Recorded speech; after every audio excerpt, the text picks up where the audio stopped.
AD Perus, desde 1947, abençoando o Brasil.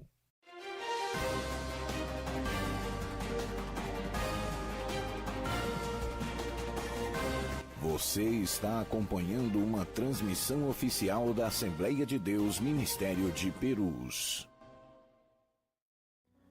Meus irmãos, a paz do Senhor seja com todos, que você tenha uma sexta-feira, que você esteja tendo uma sexta-feira abençoada, que o nome do Senhor Jesus Cristo continue sendo glorificado na sua vida. É um prazer e um privilégio todas as sextas-feiras estarmos aqui juntos para aprendermos a palavra de Deus através das ferramentas teológicas que a nossa Escola Teológica de Itadempe tem para nos fornecer. Esse programa é um programa da TV AD Perus, da nossa Igreja Evangélica Assembleia de Deus, Ministério de Perus, na sua sede aqui na Catedral em São Paulo. Estamos aqui nos estúdios da TV AD Perus para mais uma aula do Itadempe. Queremos louvar a Deus e agradecer mais uma vez pela oportunidade de estarmos juntos aqui. Agradecer ao nosso presidente, pastor Dr. Elias Cardoso, que tem nos facultado a oportunidade de estarmos aqui. Agradecer toda a equipe de mídia, toda a TV AD Perus, na pessoa do pastor André Bueno, que está na coordenação, e os demais que correm, que trabalham aqui, para que você possa ser abençoado e edificado com a programação excelente na sua casa. E agradecer especialmente a você, que tem acompanhado a nossa programação diária, acompanhado todas as semanas o programa do Itadempe. Eu tenho certeza que você tem sido edificado pelos conhecimentos bíblicos. Muitas pessoas que aqui começaram a estudar conosco, hoje já estão nas nossas plataformas, aprendendo a palavra de Deus, nos módulos do Itadempe. Alguns que haviam parado de estudar, retomaram os estudos, outros concluíram seus estudos e outros também estão iniciando os estudos. Para todos esses e para você também que nos assiste, que ainda não fez a sua matrícula e não cursou, nós queremos louvar a Deus pela sua vida e te convidar a fazer parte da Itadempe. Nesta sexta-feira nós temos mais uma vez o privilégio de termos conosco o nosso diretor da Itadempe, o professor Wilson, que hoje preparou uma aula especial para você, aula sobre eclesiologia. Nós vamos aprender um pouquinho sobre as doutrinas da igreja. E por isso eu quero te convidar a participar conosco, convidar você a fazer anotações, a escrever aí aquilo que você está aprendendo da palavra de Deus. E hoje também tem novidade, tem sorteios, tem muita coisa boa. Então fique conosco ao decorrer desse programa, eu tenho certeza que será edificante para a sua vida. E nesse momento eu já passo para o nosso professor Wilson, que ele vai fazer as suas considerações iniciais e já iniciar mais uma aula do Itadempe. Que Deus te abençoe, continue conosco. Amados, Deus abençoe, a paz do Senhor a todos os nossos amados irmãos. Seja muito bem-vindo ao programa do Itadempe. Hoje nós vamos falar sobre um tema muito importante, que é sobre eclesiologia. Vamos tratar aqui de forma introdutória esse tema tão importante para a edificação, né, dos nossos alunos, que devido a essa questão da pandemia também não tem tido as aulas presenciais, mas você pode ter aqui juntamente conosco, nesse canal, a oportunidade de estudar diversos temas da teologia sistemática. Então hoje, especialmente, estaremos estudando sobre a eclesiologia e como Wesley falou, fique conosco até o final. Nós vamos ter um sorteio aí muito especial de um módulo aí do nosso curso de teologia online, na nossa plataforma EAD. Amém? Então, Deus abençoe. Nós queremos fazer uma oração nesse momento. Convido você a orar juntamente comigo. Senhor, diante da Tua presença, nós queremos Te agradecer pelo privilégio de estarmos aqui e podermos falar da Tua palavra. Que o Senhor possa abençoar, Pai, grandemente cada um dos nossos ouvintes, que o Senhor possa abençoar as suas famílias, os seus lares, as suas vidas, que o Senhor possa estar conosco, o Senhor possa tratar com cada um de nós, e que nós possamos crescer aqui na graça, no conhecimento de Cristo Jesus, e que Teu Espírito Santo tenha a liberdade de operar em nós a boa, perfeita e agradável vontade do Senhor. Fica conosco, é o que te pedimos, em nome de Jesus. Amém. Deus abençoe, meus amados. Nós vamos então iniciar o nosso estudo, vamos começar entendendo o que é a eclesiologia, essa ciência que estuda, né, a respeito da igreja. Quando que a igreja surgiu, né? Será que foi uma invenção humana a igreja, né? Vamos entender isso por meio do texto sagrado, por meio da história, né, da igreja, entendemos melhor como como surgiu a igreja, quem é a igreja, o que é essa ciência, ela nos proporciona em termos de estudo, de crescimento no conhecimento da palavra de Deus. Vou pedir para o nosso irmão colocar para nós aqui, nós preparamos aqui um slide aqui para você poder acompanhar, tá? Então nós temos aí a palavra eclesiologia. Você pode falar, mas o que significa eclesiologia? Não é?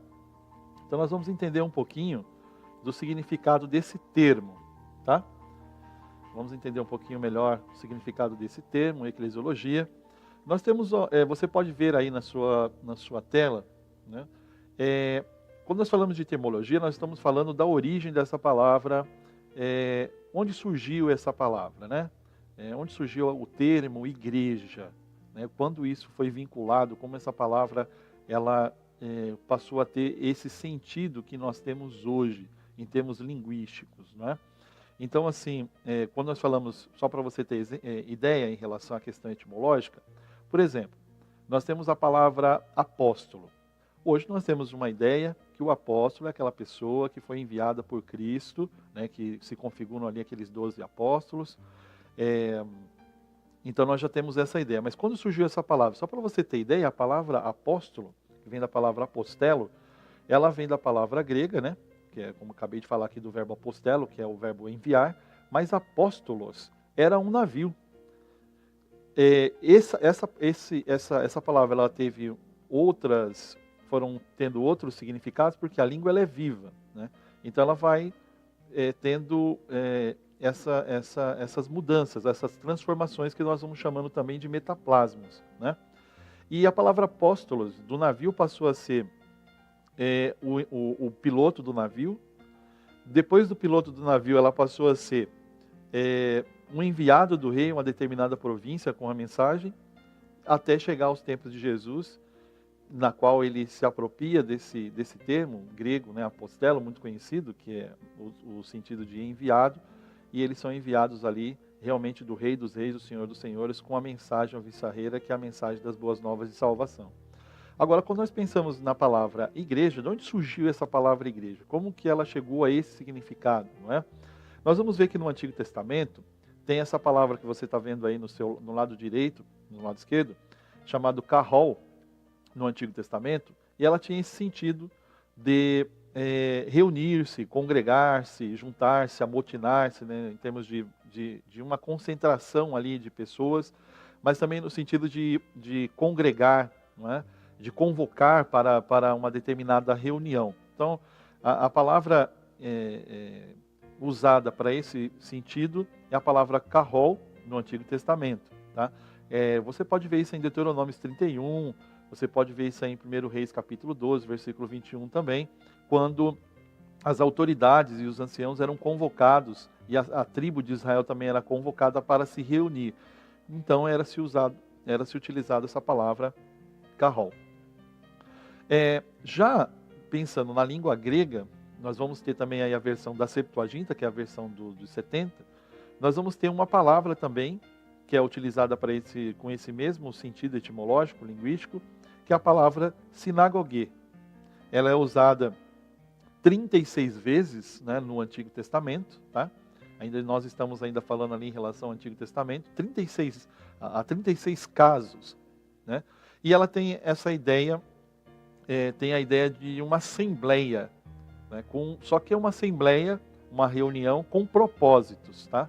E o propósito é religioso, não simplesmente de kahol, que é essa ideia de amotinar-se, concentrar-se, de reunir-se ali para decidirem alguma coisa, não é?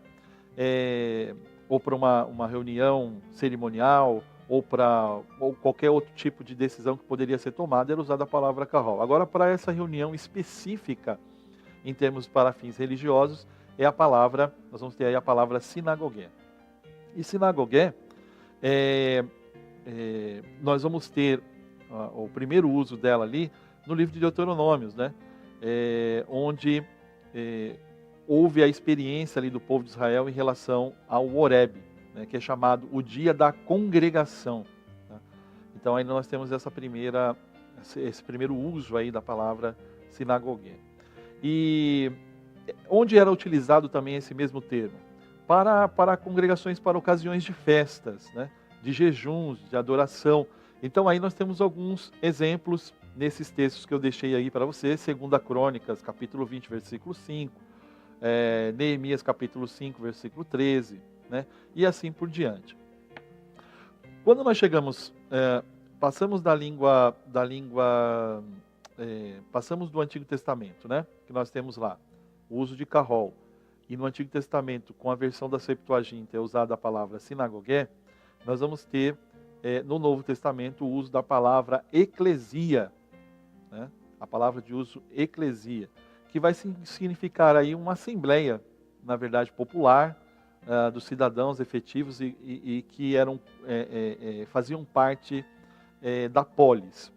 Isso baseado em termos assim da questão histórica dessa palavra eclesia, ela servia realmente para dirimir aí assuntos e mudanças de leis, nomeações, posições oficiais, por exemplo, questões internas ali de importância política ou externa, de contratos, de tratados, de guerra, de paz ou de finanças.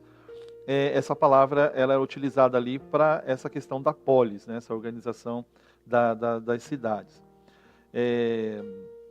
Então, antes da tradução da Septuaginta, que é a versão dos 70 ou dos 72, há quem diga assim, ela não tinha esse caráter religioso, a palavra eclesia, mas ela tinha esse fim de convocação para uma assembleia, para a convocação ali dos cidadãos, né, que eram homens que faziam parte dessa reunião. Isso falando ali no contexto grego, onde é a etimologia dessa palavra eclesia. E então ela não era usada com essa ideia de comunidade religiosa, né, mas para fins aí de tratados políticos, de mudanças de leis, entre outros termos. Porém, o significado literal desse termo, eclesia, nós vamos ver aí já no Novo Testamento. Nós temos ali nós vamos ter a preposição ek, você pode ver aí no alto da tela, está escrito eclesia, a preposição ek, né, que é para, e você vai ter a palavra clesia, que significa chamado. Então é um chamado para fora, né? Ou seja, para uma assembleia, para uma reunião, para uma congregação, e aí é onde surge o termo igreja, vem dessa palavra eclesia, que é uma assembleia de cristãos na cidade ou em uma comunidade. Então aí nós temos esse sentido literal dessa palavra no Novo Testamento, formado por essas duas palavras, que é o verbo clesia, né, e a preposição ek. Então nós temos aí o significado da palavra igreja como chamados para fora, né? O Senhor realmente nos chamou das trevas para a sua maravilhosa luz, para fazermos parte do corpo de Cristo Jesus. Eu quero nesse momento chamar o nosso irmão Wesley aqui, ele vai ter uma palavra com vocês, e logo após nós daremos continuidade ao nosso estudo aqui sobre eclesiologia. Que Deus abençoe sua vida, fique conosco. Deus abençoe. Maravilha, muito bom. Eu tenho certeza que você está sendo edificado aí pela palavra, pelos ensinamentos, né, concernentes à palavra. Você vê que apenas um termo grego ele tem muitas coisas para nos ensinar. Então nós vamos para um rápido intervalo e daqui a pouco voltamos para o segundo bloco da nossa aula sobre eclesiologia. Fique ligado, fique conosco, que Deus te abençoe. AD Perus, desde 1947, abençoando o Brasil. Rápido. Seu Facebook revela que você é um discípulo de Jesus? E seus amigos? Eles sabem em qual igreja você serve ao Rei da Glória? Que tal curtir a fanpage da AD Perus Catedral? Para você ficar informado de nossos eventos e sempre ter em mãos uma mensagem em vídeo ou imagem para compartilhar com seus amigos. Use suas redes sociais para anunciar o amor de Deus. Olá, a paz do Senhor. Sou o pastor Renato Maximiano. Olá, a paz do Senhor, sou o diácono Lucas Gabriel. Queremos convidar a todos vocês para participar da programação Minha Igreja, que saudade! Todas as sextas-feiras, das 15h30 às 17 horas. Esperamos por vocês. Participem!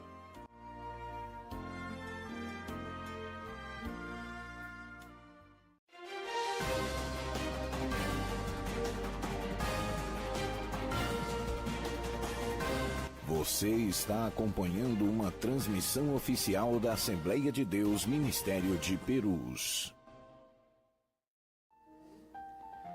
Muito bem, estamos de volta ao nosso ETADEMP, ao programa do ETADEMP. Mais uma vez agradecendo a sua audiência, você que nos acompanha pelas redes sociais aí da TV AD Perus, o sonho que virou realidade. Eu quero te convidar a conhecer a nossa plataforma do ETADEMP e te convidar, você que já cursou, ou você que cursa, ou você que deseja cursar o ETADEMP.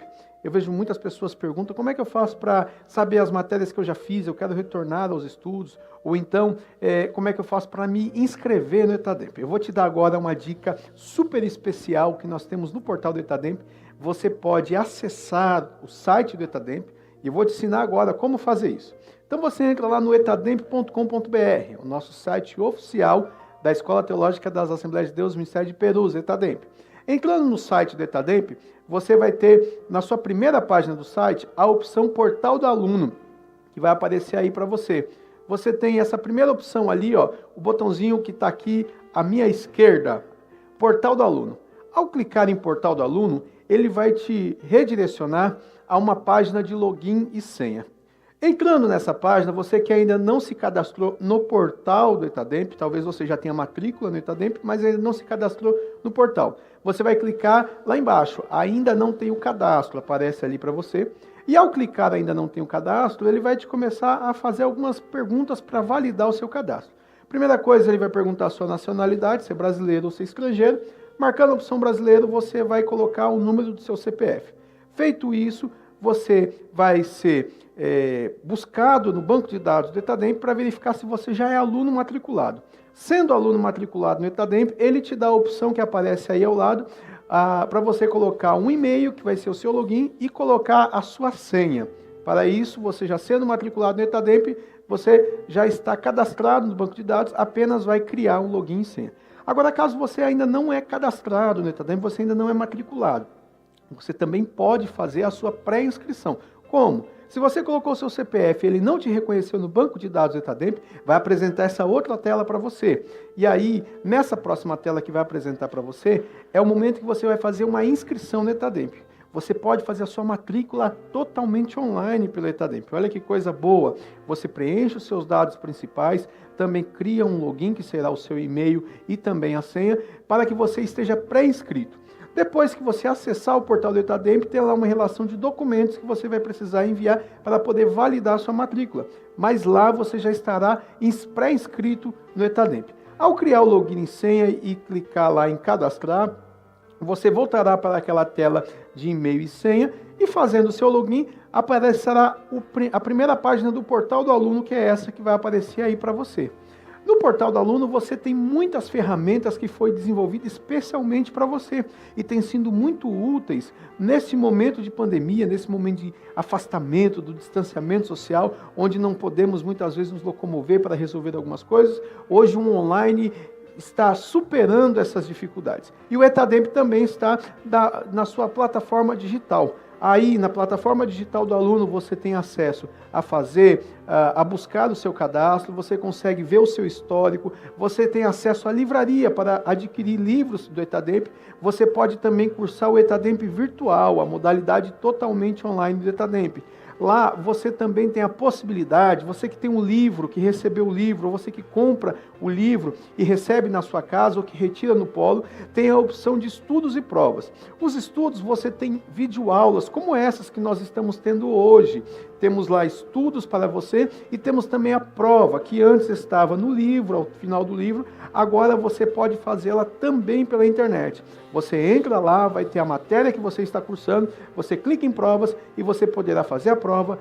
A correção é automática e ela já te dá a sua nota e já também marca lá no histórico do aluno. É o ETADEMP te dando facilidades para que você possa continuar aprendendo a palavra de Deus sem sair de casa, com maior segurança e conforto e continuar conosco, aprendendo a palavra de Deus através das ferramentas que só a ETADEMP pode fornecer para você. Então nós vamos agora para mais um bloco da nossa aula de eclesiologia. Professor Wilson, é contigo.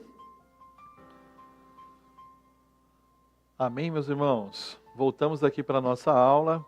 Então, nós vimos no início do nosso programa um pouco sobre a etimologia da palavra igreja. Nem sempre, né, o nome igreja se refere realmente a esse ajuntamento de cristãos ou de uma comunidade cristã, né, de uma reunião evangélica. Nós observamos que a palavra ela teve início lá no Antigo Testamento com a palavra hebraica kahol, significando apenas uma reunião. Depois a palavra sinagogue, também, que aí sim já tinha uma característica mais religiosa, desse ajuntamento religioso. E depois a palavra eclesia, que na etimologia do termo grego se referia mais a esse ajuntamento de cidadãos, da questão política, decisão política, judicial, que ocorria nas polis, nas cidades. Só que aí depois nós vamos observar que esse termo usado para a eclesiologia, que esse ajuntamento, que é essa assembleia que era tomada para esse fim, teve uma outra conotação, principalmente no Novo Testamento, tendo o significado de chamados para fora, mas com o significado de uma comunidade, de uma congregação, de uma igreja, de uma sociedade religiosa, uma assembleia de cristãos na cidade ou em uma comunidade. Avançando um pouquinho mais aqui no nosso estudo, vocês vão observar que o emprego do termo eclesia, ele vai ocorrer em praticamente 114 vezes no Novo Testamento, tá? Esse emprego eclesia. Então nós vamos ver, por exemplo, nos evangelhos, somente em Mateus, no capítulo de número 3, ou melhor dizendo, somente em Mateus, no evangelho de Mateus, nós vamos ver 3 vezes o uso da palavra eclesia. Nós vamos ver também em Atos dos Apóstolos, 23 vezes o uso. Nós vamos ver, por exemplo, nos escritos paulinos, que são as 21 cartas, lá 62 vezes o uso da palavra eclesia, né, se referindo à igreja. Em Hebreus, nós vamos ver que há o uso de 2 vezes, né, em Tiago 1 vez, na terceira carta de João 3 vezes, e no Apocalipse, o último livro da Bíblia, nós vamos ver que ele é utilizado mais de 20 vezes. E aonde que ele não aparece? Ele não vai aparecer em 1ª e 2ª Pedro, em 2ª na carta de 2 Timóteo, e na epístola de Tito não vai aparecer esse termo eclesiologia, ou eclesia, melhor dizendo, né? O termo eclesia. Muito bem, quando nós pensamos em eclesia, pensamos em eclesiologia, pensamos em igreja, nós temos 2 coisas muito importantes que nós temos que observar. Quando nós falamos de igreja, nós falamos dela como organismo e nós falamos dela como organização.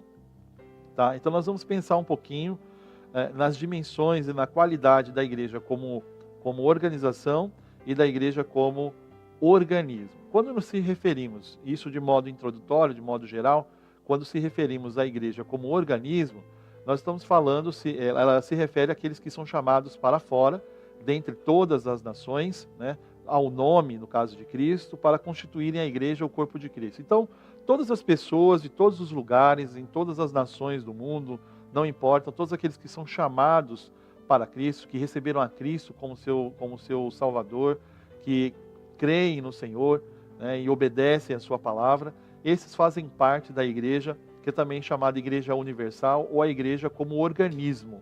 Tá? A igreja invisível também é dado esse nome na eclesiologia. A igreja invisível, a igreja como organismo, a igreja no sentido universal, no seu sentido macro, né? Então todas as pessoas que recebem a Cristo. Isso nós não temos aí, estamos falando especificamente de uma denominação, nós estamos falando dela como organismo. Então, os crentes que são da Igreja Batista, Igreja Presbiteriana, Igreja Quadrangular, não importa qual seja a placa ou a denominação que essa pessoa pertence, ela sendo, né, crendo em Cristo, obedecendo a palavra de Deus, ela faz parte dessa igreja invisível, dessa igreja como organismo, que é também chamado no sentido amplo, né, macro, como universal. Todos aqueles que são chamados dentre as nações, chamados para fora, das trevas para a sua maravilhosa luz, fazem parte dessa igreja como organismo. Agora, quando pensamos na igreja como organização, nós estamos falando aí, se referindo àquelas pessoas que foram chamados, né, dentre uma determinada comunidade, a fim de obedecer os princípios ali de Cristo, né? Então, encontrados no Novo Testamento, que nós vamos ver aí que são os grupos, né, as comunidades cristãs, os grupos cristãos que foram se reunindo como igreja de Cristo, na comunhão, no partir do pão, né? Inclusive a própria palavra de Deus vai nos ensinar que nós somos plantados na sua casa, né? Aqui é uma referência clara também a esses grupos de cristãos. Nós somos plantados em um determinado lugar, onde Deus nos chama, e ali participamos da comunhão do pão, participamos ali, né, juntamente com a igreja. Pensando um pouquinho mais aí na qualidade da igreja como organismo, isso é muito importante nós pensarmos quando estudamos a eclesiologia, porque nós estamos falando exatamente desse corpo místico de Cristo, né, do qual Cristo ele é a cabeça viva, e os crentes, do qual os crentes, né, que são ali regenerados, que nasceram de novo, são membros desse corpo.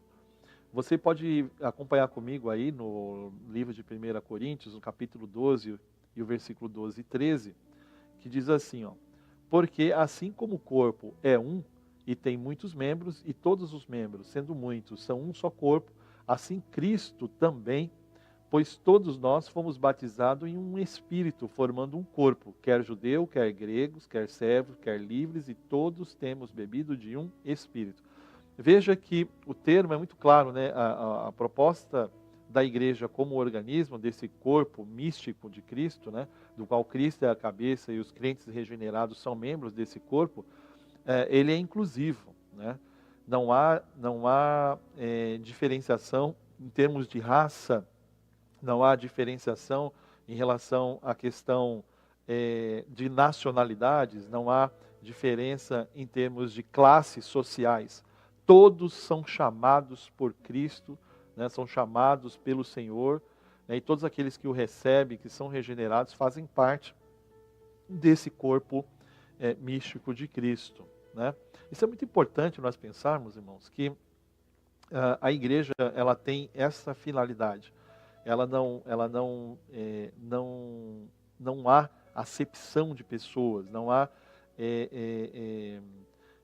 como eu posso dizer assim, diferenças em termos sociais. Todos são chamados, não importa se é um empresário, não importa se é uma pessoa que recebe ali um salário mínimo, ou tem uma outra condição social, classe média, alta, baixa, não importa onde a pessoa viva, não importa qual nacionalidade ela seja, ela sendo chamada por Cristo, ela crendo em Cristo, ela faz parte do corpo de Cristo Jesus. Isso é maravilhoso, o amor de Deus, ele é inclusivo, né? Então a igreja ela tem essa finalidade, né? A igreja ela tem essa essência, melhor dizendo assim. A finalidade nós depois vamos estudar em um outro programa, falando sobre o propósito da igreja, qual o objetivo da igreja. Depois nós vamos estudar em um desses programas sobre esses propósitos da igreja. Mas em termos de essência, se nós pensarmos na igreja em termos essenciais, na sua natureza, a igreja ela não tem acepção de pessoas, tá?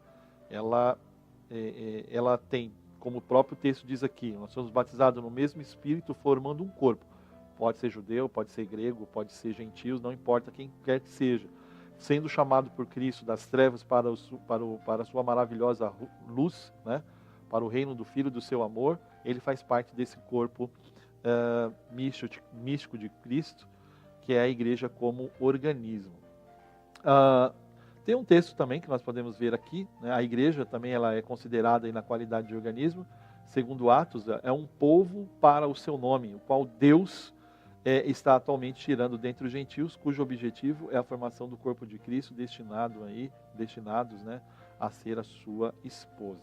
Então, pensando nessa qualidade da igreja como organismo, isso é muito interessante, muito importante, nós temos essa consciência, né, em relação a isso. Agora, pensando na igreja como na qualidade dela de organização, né, nós estamos falando aí de uma igreja local, tá? Um grupo de crentes ali que foram batizados, foram reunidos pelo Espírito Santo, com o propósito ali de obedecerem, né, os princípios ali da palavra de Deus. Se você observar isso lá no livro de Atos dos Apóstolos, no capítulo 16, versículo 5, nós vamos ter essa descrição lá claramente falando sobre a igreja nessa qualidade de organização, né? Então diz lá, assim a igreja eram fortalecidos na fé e aumentavam em número dia a dia. Né? O Senhor ia acrescentando as pessoas que assim iam crendo no Senhor nosso Deus. Amém? Nós queremos ainda continuar aqui falando um pouquinho dessa questão da organização, da qualidade de organização, porque no Novo Testamento a igreja ela tem uma organização muito simples, né, em termos estruturais ali. Todos quanto eram capazes ali de se render a Jesus e o aceitando como Salvador, obedecendo-lhe como Senhor, eles tinham direitos ali de fazerem parte da igreja, serem membros da igreja. E todos os membros ali, independente dos níveis, né, não havia nenhum obstáculo para a admissão dessas pessoas em termos de sexo, em termos de diferença cultural, em termos de idade, em termos de posição econômica. Tá?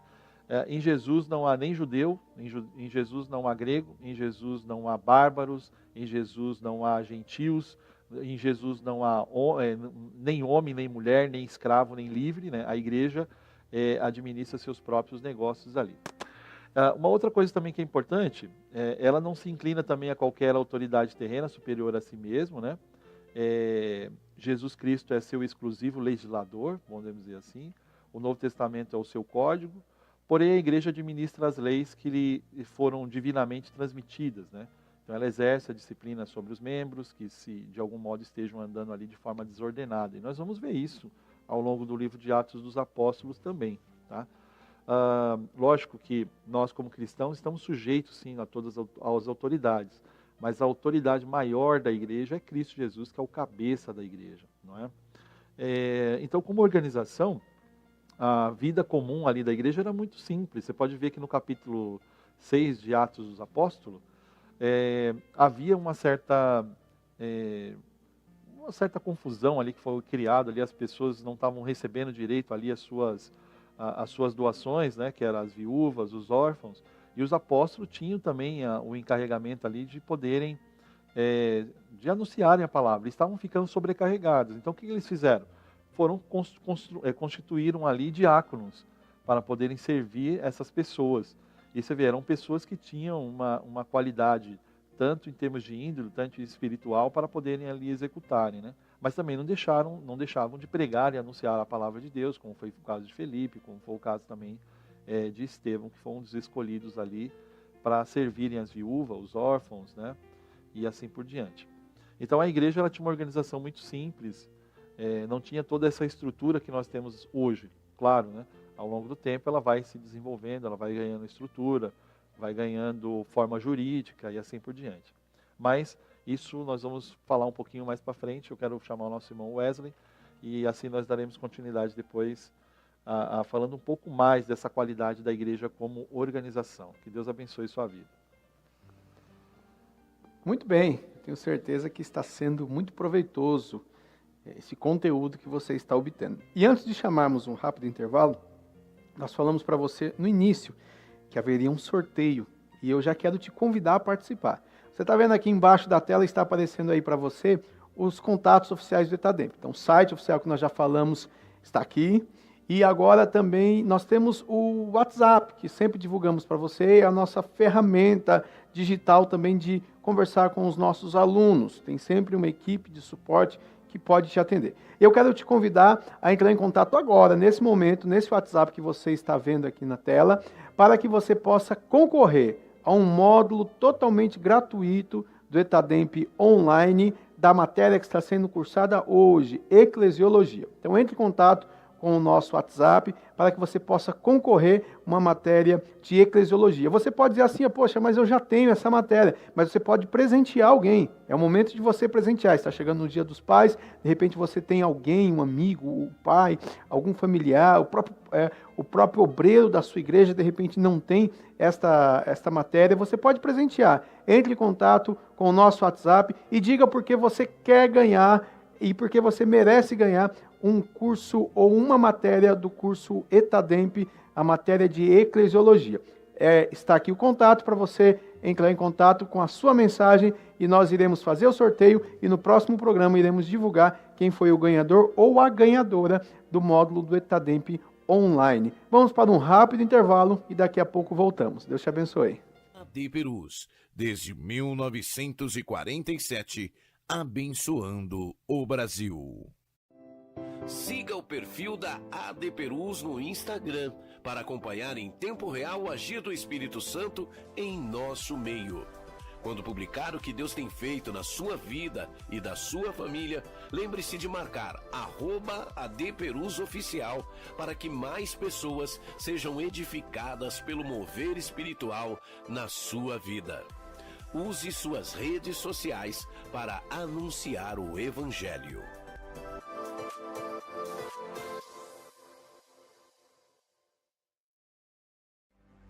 Olá, eu sou o pastor Davi Abacuque. Estou passando para te convidar a participar conosco do programa Aconteceu na História, que vai ao ar todas as segundas-feiras, às 15 horas, pela TV AD Perus. Você é o meu convidado especial para participar e interagir conosco em assuntos relevantes que estaremos trazendo à pauta de discussão envolvendo acontecimentos da história. Até lá!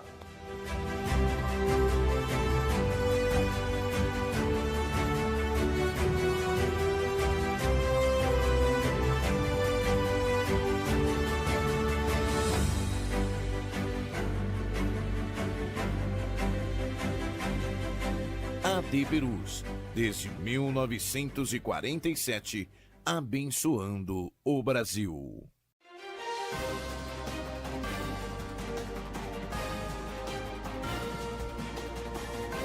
Você está acompanhando uma transmissão oficial da Assembleia de Deus Ministério de Perus.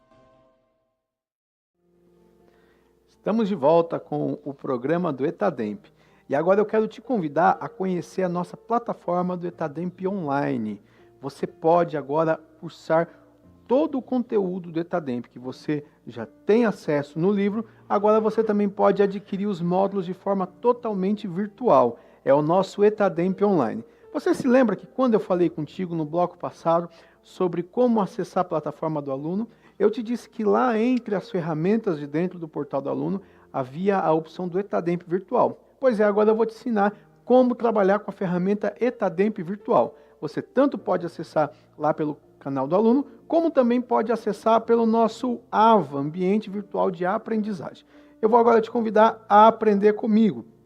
Você vai acessar o site do etademp.com.br, que vai aparecer aí na sua tela, o portal do ETADEMP, e você tem a opção Cursos. Quando você encontrar a opção Cursos, ele vai ter o curso básico modular. Clicando no curso básico, você vai ser direcionado para fazer a opção de que tipo de curso você quer fazer. Se você quer fazer o curso totalmente online, se você quer fazer o curso à distância ou semipresencial, que é aquele que nós temos os núcleos espalhados por São Paulo e em vários estados do nosso país.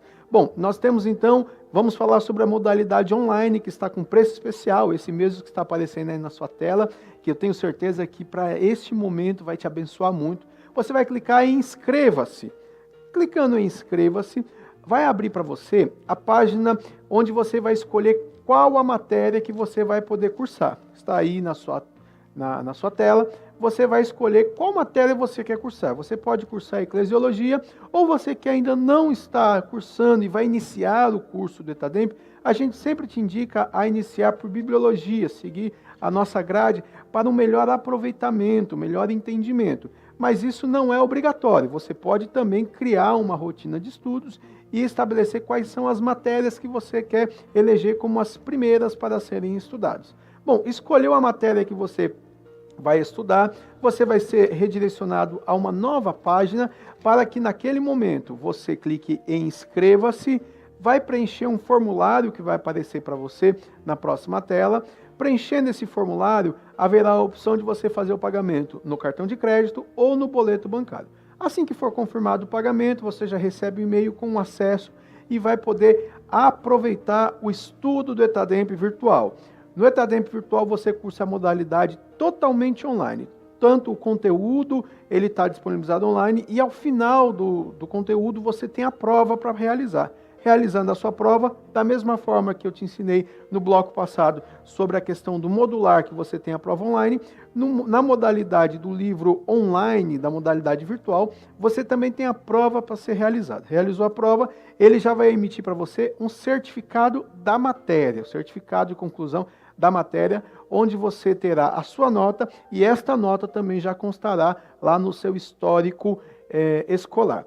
Nós temos muitas dúvidas de alunos que nos procuram e perguntam que começaram a cursar o livro e de repente pararam e querem voltar na modalidade online. E eles sempre perguntam, preciso fazer novamente? Bom, a resposta é sim, você pode, e não, você não precisa cursar novamente aquelas matérias que você já cursou, já respondeu prova e já tem a nota. Você pode continuar. A funcionalidade e a ferramenta do ETADEMP está aí para te ajudar. Então, se você parou pelo caminho na modalidade do livro e quer continuar a estudar, mas não tem tempo de frequentar uma sala de aula, embora nesse momento as salas de aulas não estão com a nossa totalidade, não podemos estar totalmente como antes, mas você quer continuar aprendendo a palavra de Deus, tem a ferramenta do online, um custo que está super acessível, especial para você, para este momento, e eu tenho certeza que você continuará sendo abençoado, aprendendo a palavra de Deus. Agora não tem mais desculpa, agora é o momento de você se dedicar à palavra de Deus. E falando em dedicar-se à palavra de Deus, vamos à última parte da nossa aula de eclesiologia pelo nosso professor Wilson. Wilson, é contigo. Amém. Vamos continuar. Antes da nós avançarmos aqui na nosso estudo, eu queria fazer algumas considerações a respeito do estudo da eclesiologia. Inclusive eu pontuei aqui para você poder me acompanhar. A primeira delas é que a eclesiologia, ela vai estudar o que em relação à igreja? Ela vai estudar a sua origem, tá? Ela vai estudar as doutrinas que compõem, ela vai observar, e isso eu estou falando da disciplina eclesiologia. Ela irá, por exemplo, observar também essa relação da igreja com o mundo, em termos desse relacionamento, né? Eu falo dessa convivência social, em relação também à salvação. A eclesiologia também ela vai observar a questão, as formas de governo da igreja. Quais são as formas de governo da igreja, né? Nós temos vários modelos, isso também é tema para nós vermos em um outro programa, né? Falando sobre o governo episcopal, congregacional, presbiteriano, né, papal, entre outros modelos que existem em termos eclesiológicos, né, que é possível nós estudarmos também. Mas isso aí é um assunto para uma outra aula, né? Mas a eclesiologia ela vai ter esse olhar também de observar qual as formas de governo. Ela também vai estudar, por exemplo, em relação às crises que foram enfrentadas por elas ao longo da história e também contemporânea, né? Por exemplo, hoje nós temos uma realidade muito importante que o teólogo, né, que estuda ali a eclesiologia, ele precisa observar. Por exemplo, em termos contemporâneos, nós temos hoje uma igreja que ela é virtual. Quais as implicações, por exemplo, dessa igreja virtual em relação ao que a Bíblia diz? Será que realmente ela tem cumprido o seu propósito, que é um tema que eu falei para vocês que nós vamos estudar ainda em um desses programas nossos, né, mais à frente? Então, quais os propósitos da igreja? Será que ela tem cumprido o seu papel, né, a sua responsabilidade como igreja? Né? Essa igreja que é virtual, realmente ela tem sido uma igreja não apenas como organização, mas também como organismo? Né? Então, são implicações que a eclesiologia ela vai responder, né, em termos de pesquisa, em termos de estudo, no olhar da palavra de Deus, em relação à história, né, tudo que foi proposto ali, que está proposto no texto sagrado. Uma outra coisa também que a eclesiologia ela vai ver, vai observar a relação do papel social da igreja, entre outros assuntos que são diversos em relação à eclesiologia.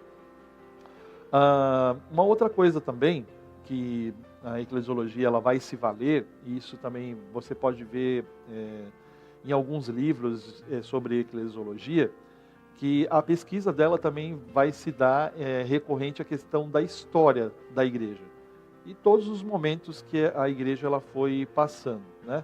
Desde os pais ali apostólicos, a patrística, né, grega, latina, em relação ao período escolástico também, a reforma, a contra-reforma, os concílios que houveram, né, ecumênicos, até o concílio do Vaticano, por exemplo, o II, né, o Vaticano II.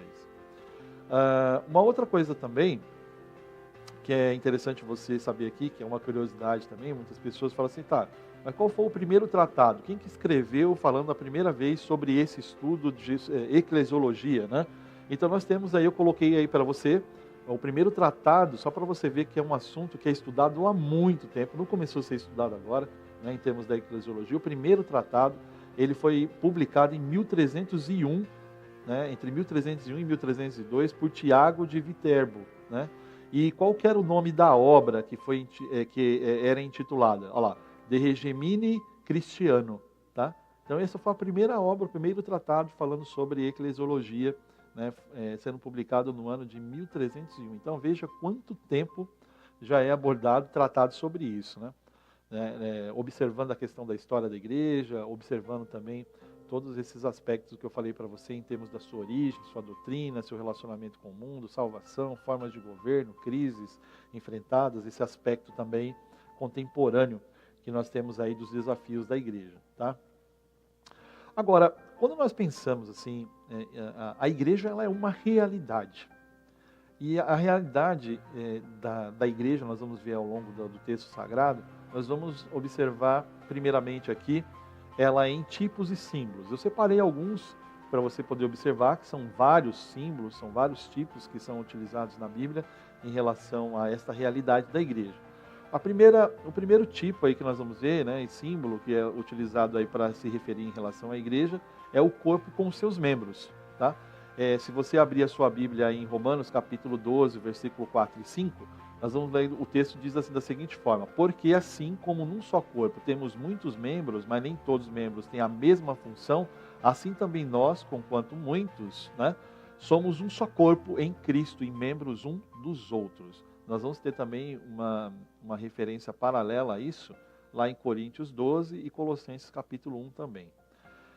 É interessante observarmos aí nesse texto, nós sabemos que foi Paulo quem escreveu a epístola aos Romanos, e o apóstolo Paulo ele recebeu um duplo ministério, não é? Referente ao Evangelho e também referente à igreja. E ele vai nos tratar sobre um mistério em relação à igreja e o corpo de Cristo, não é? E aí é uma coisa muito interessante, que tem alguns aspectos aí que a gente precisa observar de forma separadamente, mas eles estão ligados também, né? Que é essa questão de Cristo, né? e a igreja, tá? São coisas distintas assim, mas estão ligados um ao outro, né? E Paulo ele vai tratar cada um desses separadamente. E a Bíblia vai nos dizer que o Evangelho, né, ele foi recebido ali por Paulo, que até então se chamava Saulo, não é isso? Ele estava no deserto, indo com cartas para poder prender ali os cristãos que estavam em Damasco, e Jesus apareceu ali para Paulo. E aí ele disse assim: Saulo, Saulo, por que você me persegue? Olha que coisa interessante. Paulo, ele estava indo para perseguir os cristãos, que era a igreja de Deus, em Damasco, não é? E aí você vê a interpelação de Jesus: Saulo, Saulo, por que você me persegue? Olha que coisa interessante. Paulo perseguia os cristãos e não a Cristo. Mas nessa ocasião, veja, ele aprendeu uma coisa muito importante, que os cristãos estão unidos com Cristo e Cristo está unido com eles. Isso fica muito evidente nesse relato aí. Agora, nesse mistério que eu acabei dizendo para vocês, nós vamos revelar ele aqui agora, né? Nós vamos começar a observar isso desde da epístola, ou melhor dizendo, do Evangelho de Mateus, no capítulo 13, quando Jesus ele vai falar ali dos mistérios do reino dos céus, né? E ele coloca lá: publicarei coisas ocultas desde a criação.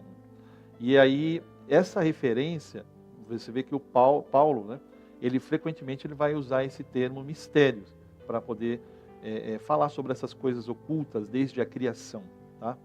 Que ele vai desvendar isso nas epístolas, tá? E ele vai relembrar isso aos seus leitores de Éfeso, tá? Que ele já havia mencionado, inclusive, sobre essa palavra, sobre esse mistério.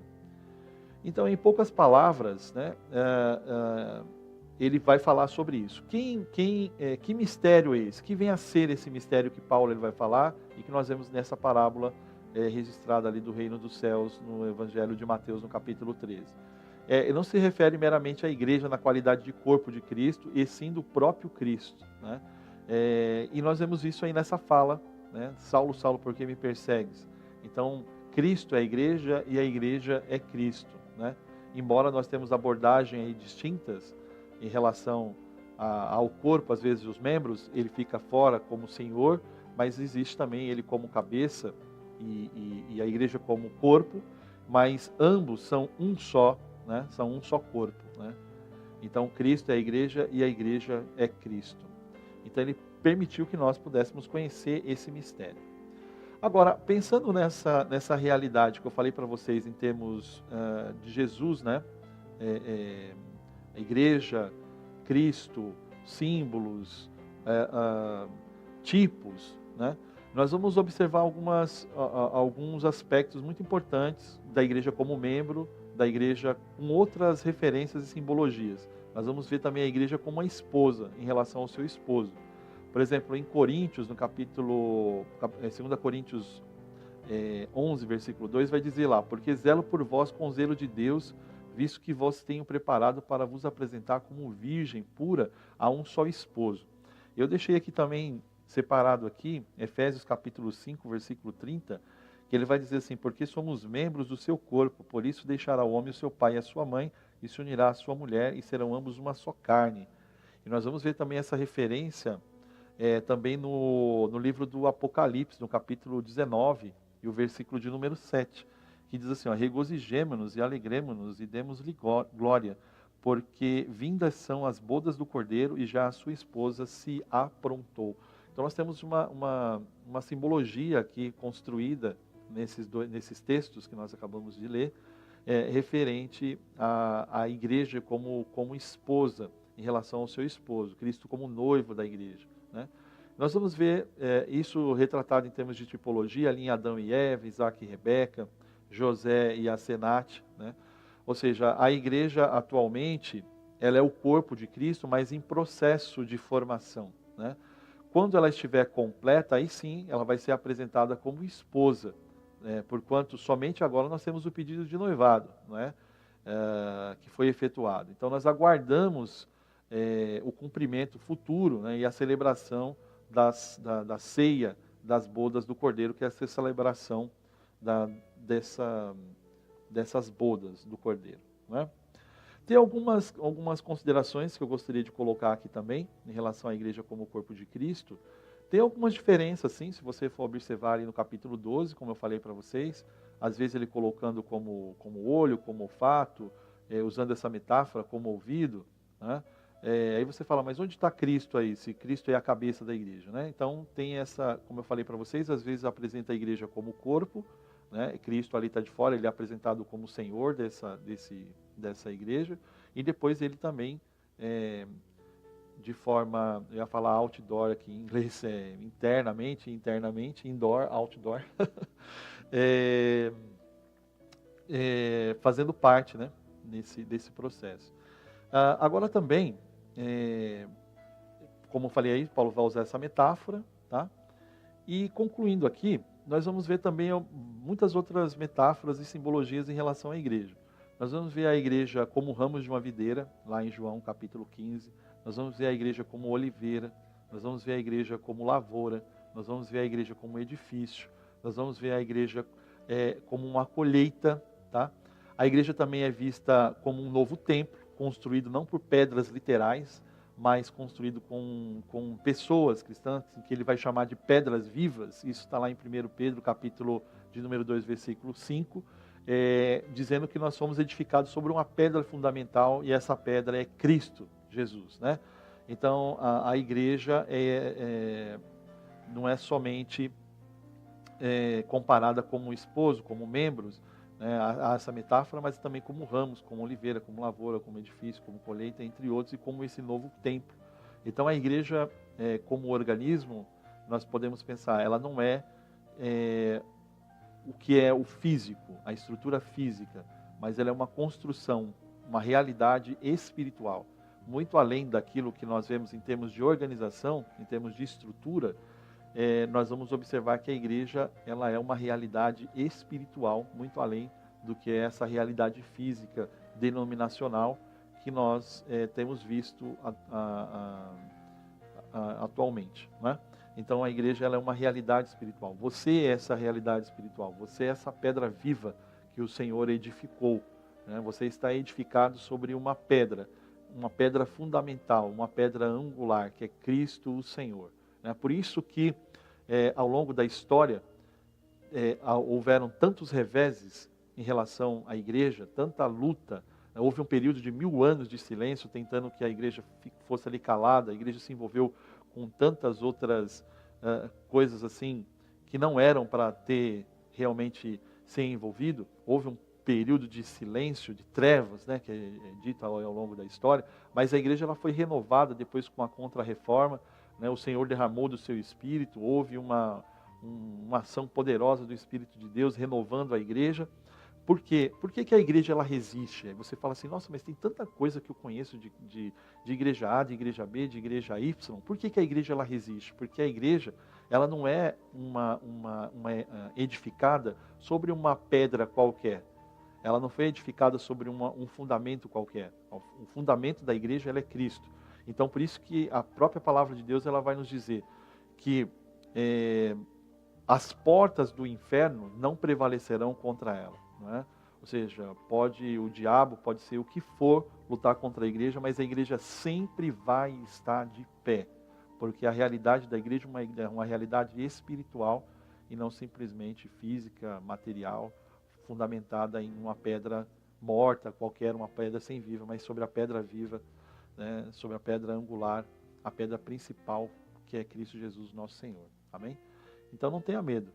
Jesus está na sua vida, você é essa pedra viva, fundada, né, e edificada nele.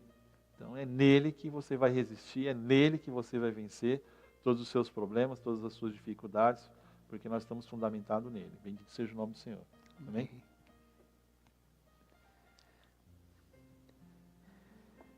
Glória a Deus. Maravilha. Eu tenho certeza que está sendo edificado lá do outro lado da tela, né? Por esta aula sobre eclesiologia. Aquilo que o professor Wilson falou. Tem muitos mais assuntos, né, para falarmos. Ele foi aqui falando, olha, tem esse assunto, mas é uma próxima aula. Tem esse assunto. Então você viu quantas aulas vão se desdobrando através dessa aula base que tivemos aqui. E é interessante a gente acompanhando você dar essa aula, Wilson, com relação a quantas metáforas a Bíblia atribui à igreja, né? A metáfora do corpo, a metáfora, você falando do edifício, da árvore, né? Então, é algo interessante, né? Que a Bíblia vem trazendo, ou seja, se tem tantas metáforas é porque há uma grande importância em relação à igreja, né? Contido ali. Exatamente, que é o que você citou lá, o que Cristo vai dizer para Pedro, né? Sobre esta rocha edificarei a minha igreja e as portas do inferno não prevalecerão contra ela. Tem uma análise específica, uma aula específica, inclusive, falando sobre essa eclesiologia mateana, que nós chamamos, né? Sim. Eclesiologia ali em Mateus. Exato. Qual a abordagem, tem uma certa diferença da abordagem dele, por exemplo, do que acontece nas epístolas de Paulo, no que acontece no livro de Atos, no que acontece no livro de Apocalipse. Então, são abordagens que a gente tem que ir com calma ali. As ferramentas, né? As ferramentas que você pode aprender cada vez mais no Etademp, tá vendo? Exatamente. Apenas algumas ferramentas você já teve à sua disposição aí hoje. Exatamente. E por hoje é isso, né, Wilson? Sim. Nós queremos, o tempo corre e quando estamos aqui aprendendo a palavra de Deus, olha, já estamos encerrando o nosso programa. Mais uma vez agradecendo você pela audiência, pelo carinho, por estar conosco. Antes de encerrarmos, eu quero pedir ao pessoal da produção colocar aqui aquela fita que fica aqui embaixo com o nosso contato, os contatos do Etademp. Tem aqui a nossa tela com os contatos, que vai aparecer o WhatsApp, está aqui, ó, bem aqui embaixo. Isso, olha. Aí, não esquece de vendo? mandar. Exatamente. Então, você quer concorrer a um módulo totalmente gratuito da matéria que estudamos hoje, Eclesiologia, na modalidade online, então não perca tempo. Corre lá no seu WhatsApp mesmo, aí com o seu smartphone, entre em contato com a nossa produção do Etademp, toda a equipe técnica aqui do Etademp, por esse número do WhatsApp, e aí você vai responder a pergunta por que você merece ganhar um módulo do Etademp online de Eclesiologia. Como eu te disse, de repente você já cursou essa matéria, mas você pode presentear, não é isso? Exatamente. Você pode presentear para alguém e dizer, olha, é importante estudar teologia e eu quero te dar de presente. Tenho certeza que presente maravilhoso. Você viu que coisa boa? Você vai estar abençoando a vida de alguém. Seja um canal de bênçãos para a vida de alguém, abençoando o aluno ou um novo aluno, uma nova aluna do ETADEMP. Nós queremos te agradecer. Você tem até a próxima semana, próxima sexta-feira, para poder entrar em contato conosco para que haja o sorteio do ETADEMP e na próxima semana, na próxima aula, estaremos divulgando quem foi o ganhador ou a ganhadora deste concurso, deste sorteio. Wilson, Deus abençoe. Amém. Deus abençoe nossos ouvintes, né? Todos estão nos acompanhando aí. Que Deus abençoe você, o seu dia, a sua vida, a sua família. Né? Saiba que você está edificado nele e você pode vencer todas as coisas porque Cristo é a rocha, né?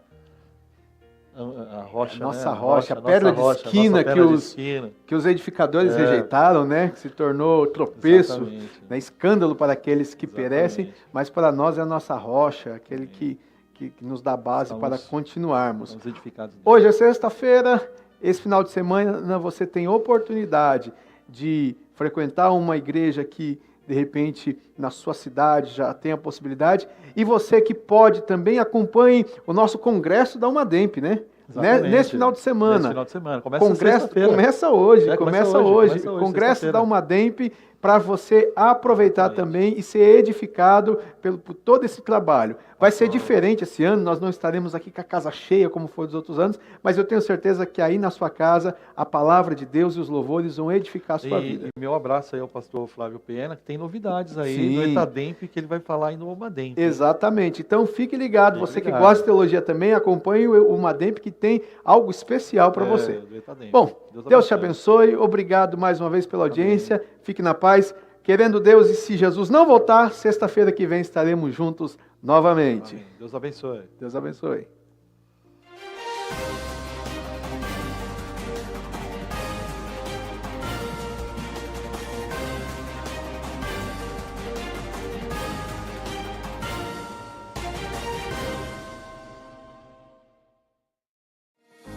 Mesmo sem os cultos presenciais em nossas igrejas, precisamos que os irmãos continuem fiéis nos dízimos e ofertas pela rede bancária, depósitos ou transferências, bem como pelos canais digitais no nosso portal. A igreja continuará contando com sua fidelidade para a manutenção dos nossos templos, projetos sociais e missionários. Em seu culto no lar e durante nossas transmissões, torne a oferta parte do culto e creia na providência e cuidado de Deus sobre a sua vida, família e finanças. Você pode contribuir através de depósito e transferência bancária. Banco Bradesco, agência 2216, dígito 0 e conta corrente 515, dígito 0. Igreja Evangélica Assembleia de Deus Ministério de Perus, CNPJ 63-098-552/1000 contra, dígito 02. Ou acesse nosso portal para contribuição online, adperus.com.br/contribuir. Contamos com a compreensão e fidelidade de todos os salvos. AD Perus, desde 1947, abençoando o Brasil.